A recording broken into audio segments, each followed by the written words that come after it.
وبعد ذلك أيها السادة نوجه الدعوة بكل معاني الاحترام إلى ضيفنا الخاص وعبقرية من العباقرة والنجم الثاقب في مجال اللغة العربية، ألا وهو فضيلة الشيخ أعظم الندوي الأستاذ بمعهد العالي الإسلامي بحيدراباد، فليتفضل مشكورا. السلام عليكم ورحمة الله وبركاته. الحمد لله رب العالمين، والصلاة والسلام على سيد الأنبياء والمرسلين سيدنا محمد وعلى آله وأصحابه أجمعين، أما بعد. رئيس هذه الحفلة الافتتاحية شيخنا المبجل المقري محمد أمين، مدير دار العلوم بوكرن، وسادتي الأجلاء وإخوتي الأحباء، أولا أشكر الجهة المنظمة المعهد الإسلامي العربي ومؤسسة مركز المعارف على إتاحة هذه الفرصة الطيبة لكي أتحدث معكم وأشارك بعض مما يتعلق بهذا الموضوع. أيها الإخوة الأفاضل، إننا نستمع منذ ساعتين وأكثر إلى كلمات مختلفة من العلماء الأجلة، وقد استمعنا كذلك إلى الطلبة المشاركين في هذه الدورة التدريبية، وقد أعجبتنا كلماتهم ومساهماتهم، فإنهم كلهم أو جلهم قدموا كل ما قدموا بأسلوب رائع ممتع، فنحن نبارك لهم هذه الجهود ونتمنى لهم مستقبلا زاهرا ونجاحا مشرقا إن شاء الله في المستقبل القريب. أيها الإخوة الأكارم، إننا نذكر هنا أهمية اللغة العربية، وقد كتبت مقالا ورقة بحثية حول أهمية اللغة العربية وعلاقتها بالهند، وما هي المشاكل وما هي حلول تلك المشاكل في تدريس اللغة العربية، خاصة في جامعاتنا العربية الإسلامية.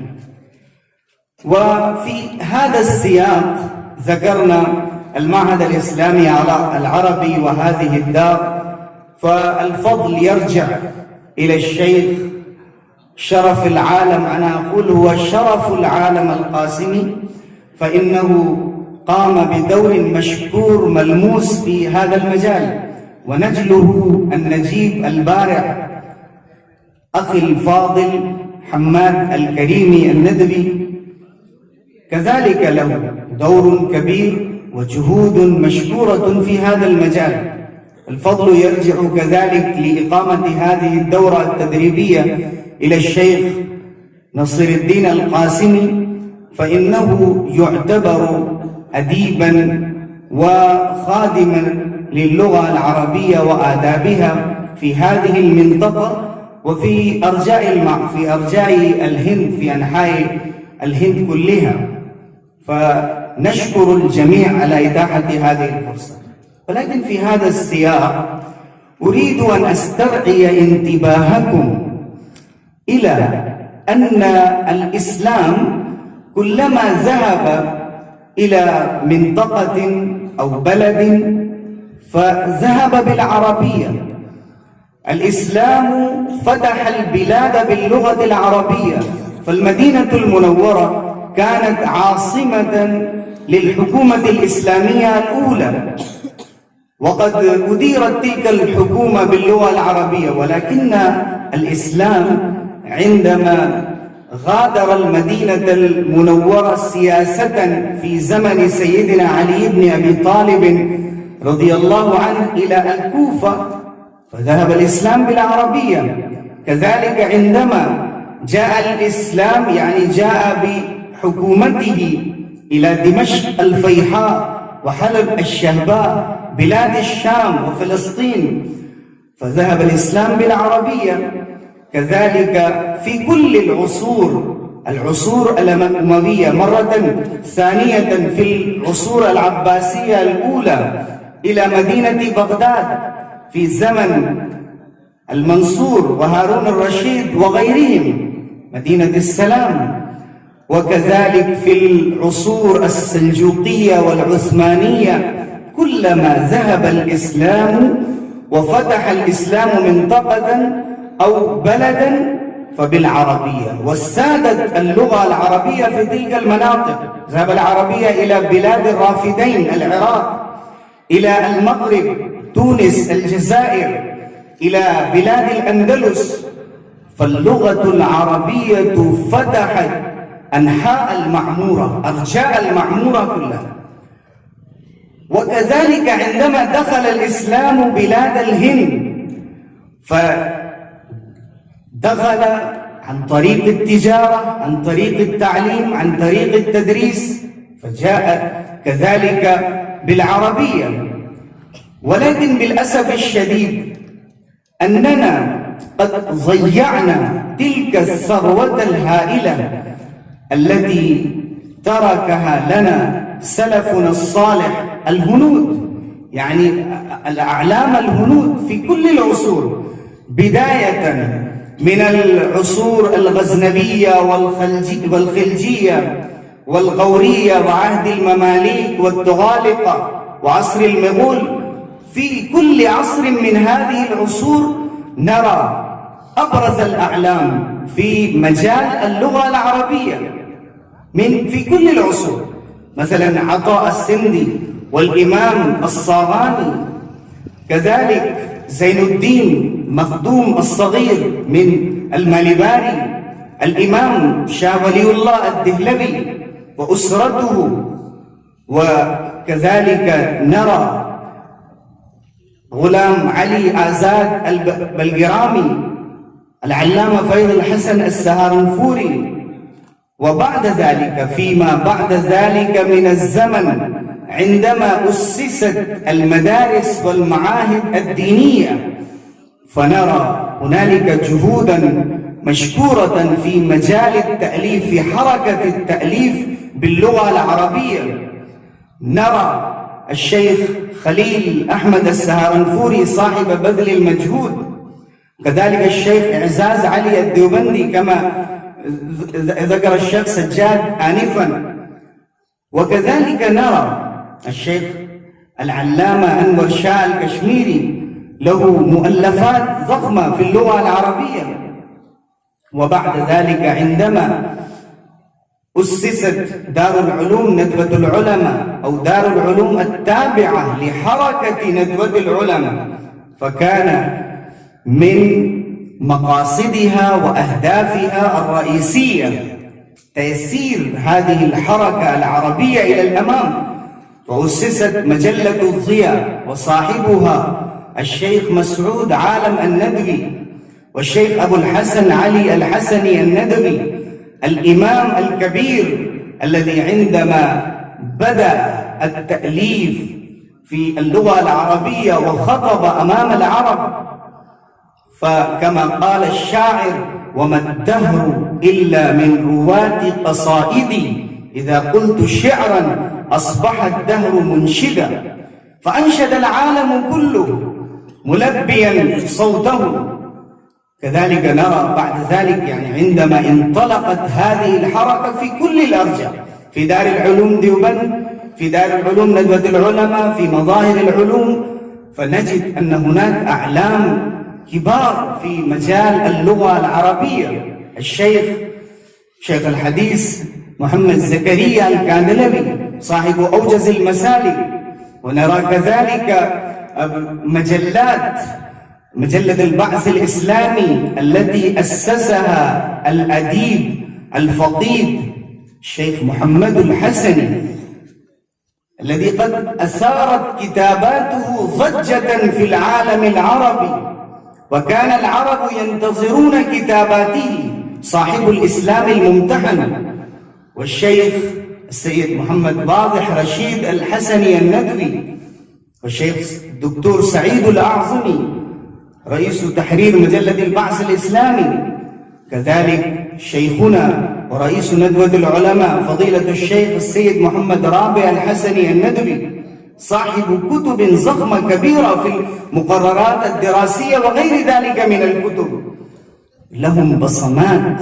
شيخ عبد الله عباس الندبي، شيخ نور عالم خليل الأميني، وقبل ذلك أستاذه الشيخ وحيد الزمع الكيرانبي، لكل لهم جولة وصولة، دور بارز، إسهامات كبيرة في مجال اللغة العربية.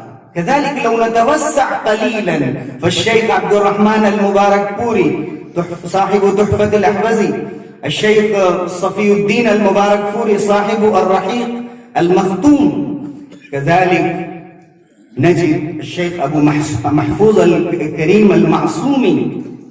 وطوال هذه الأزمنة المتوالية في تاريخ الهند، في تاريخ الأدب العربي الهندي، النواب الصديق حسن خان صاحب أبجد العلوم، صاحب يعني هؤلاء أصحاب الموسوعات رجال موسوعيون.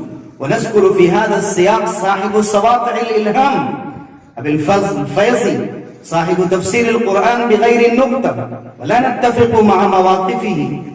فتاريخنا في مجال اللغة العربية تاريخ مشرق يفتخر به العرب فضلا عن العجم. لماذا نشتكي من قلة الاهتمام باللغة العربية وكأننا بدأنا أولا؟ ولكن حقنا أن نشتكي في هذا المجال أننا ندرس النحو والصرف والمجلات المنتشرة في التي تصدر من الهند، من دار العلوم وقف ديوبند مثلا مجلة جديدة وحدة الأمة، وتاريخ المجلات كذلك مشرق عندنا، مجلة ثقافة الهند من الشيخ أبي الكلام آزاد، ومجلات كثيرة، مجلة الداعي من دار العلوم ديوبند، مجلات كل يوم تصدر مجلات جديدة، وتكون بعض المجلات فقيدة.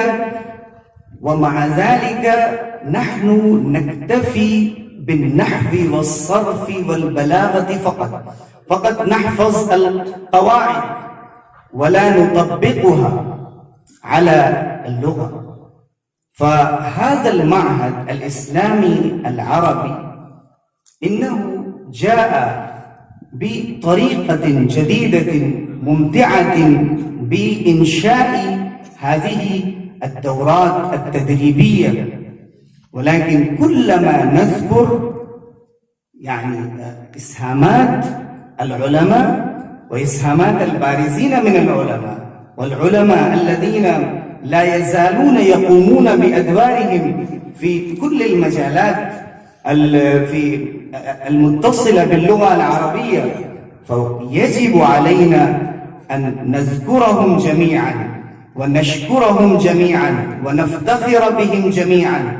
ولكن الذي ينقصنا هو النطق والمحادثة العربية. والمعهد الإسلامي العربي منذ 10 أعوام يعمل على هذا الجانب المهم بصورة خاصة وعلى جوانب أخرى، ويشارك في دوراتها التدريبية الطلبة من أقاصي الهند إلى أدانيها، ونحن نهنئهم جميعا ونحبذ المسؤولين عن هذا المعهد وغيرهم من المدارس والجامعات التي قامت بإقامة الدورة التدريبية بالتنسيق مع هذا المعهد الإسلامي العربي. فرأيت مناسبا ولائقا في نهاية هذه الحفلة الافتتاحية أن نتوجه إلى بعض الجوانب المنسية، ثم ننطلق ونمضي قدما إن شاء الله في هذا المجال. نشكركم ونشكر الأساتذة الكبار الذين جلسوا أمامنا ولم ننتبه إلى ذلك في محاضراتنا. نشكرهم جميعا أنهم قدروني وأقاموا لي وزنا كبيرا ولكلماتي، شكرا لهم جميعا. فلما نزلنا منزلا طله الندى أنيقا وبستانا من النور حاليا، أجد لنا طيب المكان وحسنه منى فتمنينا فكنت الأمانية. جزاكم الله خيرا وآخر دعوانا.